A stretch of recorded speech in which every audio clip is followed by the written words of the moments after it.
I'm going to read Papa and the Pioneer Quilt by Jean Van Leeuwen and pictures by Rebecca Vaughn.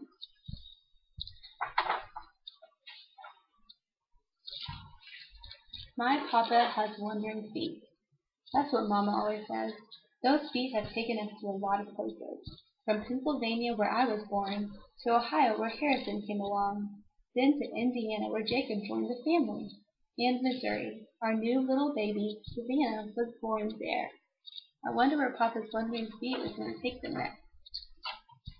And now Papa's feet have us wandering again, this time way out west to a place called Oregon. I didn't want to go. I loved our little farm, and my pet calf Dolly, and Grandma living just down the road. But Papa said, I hear tell land out there is the finest a man could want. And Mama said, we have to go, Rebecca. This is Papa's dream. So we sat out in early spring by wagon train. Trouble was, my feet looked like they'd be worn out before we got there. I walked along beside the wagon 10, 12, sometimes 15 miles a day. My shoes were all scuffed up before we even got to Kansas. Sometimes Rachel walked beside me. She was a new bride. She smiled all the time, even though all she had in the world was a copper kettle. At noon, when we sat for dinner, she showed me what was inside. Little scraps of fabric, that's all. Just old bits of this and that. I'm sewing them into a quilt, she told me. So when Thomas and I get to Oregon, we will start our life with a kettle and a quilt. I liked that, turning old bits of this and that into something new. Maybe, I thought, I could make a quilt too. So I asked Mama. That's a wonderful idea, she said. You collect the scraps and together we will sew the quilt. Mama gave me a string bag. The first thing I put in it was a handkerchief Grandma gave me when we left. Her tears were still on it. The handkerchief was the only thing in my quilt bag for a while, until the day we crossed the river. Oh, that river was flowing fast. Papa tried to hold on to the oxen, but he was pushed under. Next thing we knew, the river carried him away. Papa, cried Jacob. 3 men pulled him out and laid him on shore. He lay so still my heart pounded.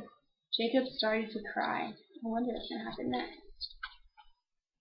Then Papa opened his eyes, and he was all right, but not his shirt, ripped from top to bottom. Even Mama couldn't sew it up again, so into my quilt bag it went. Rachel told me stories about her scraps.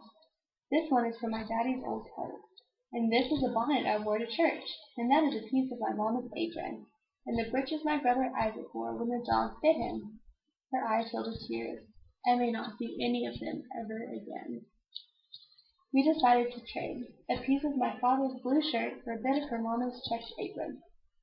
I added it to my quilt bag. A few weeks later, we were in Nebraska. A new family joined our wagon train. They had 7 girls, and one of them, Maddie, was nearly my age. It was so nice to have a friend. Maddie and I watched the little ones together and looked for prairie dogs and talked about home. One day we found a whole field of bluebonnets. "Oh, let's pick some," said Maddie. We picked big bunches to decorate the wagons and a mort for our hair. I placed a crown of buttercups on Savannah's head. She didn't like it. Maddie walked with me through all of Wyoming to where the trail split off for California. There we sadly waved goodbye. "Wait!" she came running back, pushing her sunbonnet into my hand. "Keep it for your quilt," she said. My pesky brother Harrison could never sit still. He'd fallen out of the wagon 3 times. The last time was the worst. The wagon behind us ran right over his foot. Papa said it wasn't broken, and Mama hugged him close. Then he saw the breeches, all in tatters. "You scamp," she scolded. "How are we going to keep you in clothes till we get to Oregon?"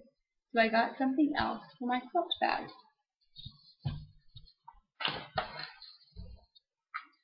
At last we reached the mountains. Everyone had to get out of their wagons and walk to lighten the load for the oxen. But the trail was so steep, and the poor oxen were so tired. Papa coaxed them. He pushed and pulled, but it was no use. We needed to lighten their load still more, he said. We left a trunk of Mama's good china beside the trail. Mama cried. But we made it over the mountains. On the way down we came down a broken wagon, its contents all strewn about. Their oxen must have given out, Papa said sadly. They'll have to go the rest of the way on foot. That family could have been us, I thought. I looked at a pretty tablecloth. It's all right, said Mama. No one will be coming back for it. My quilt bag was starting to fill up.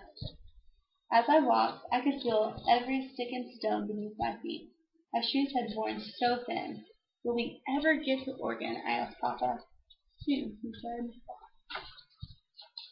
We trudged on, up more mountains, across streams, down rocky hills, and nights grew cold. One morning the wagon covers were dusted with snow.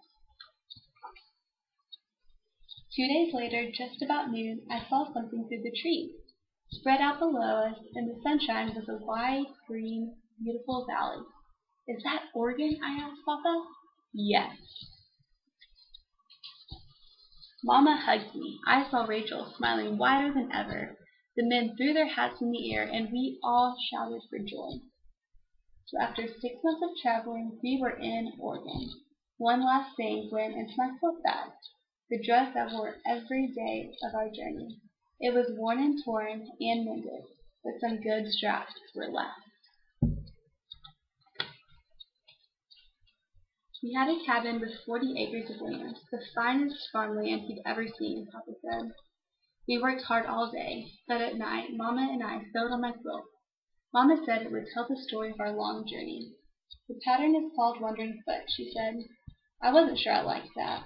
I don't want Papa's feet to wander any more, I said.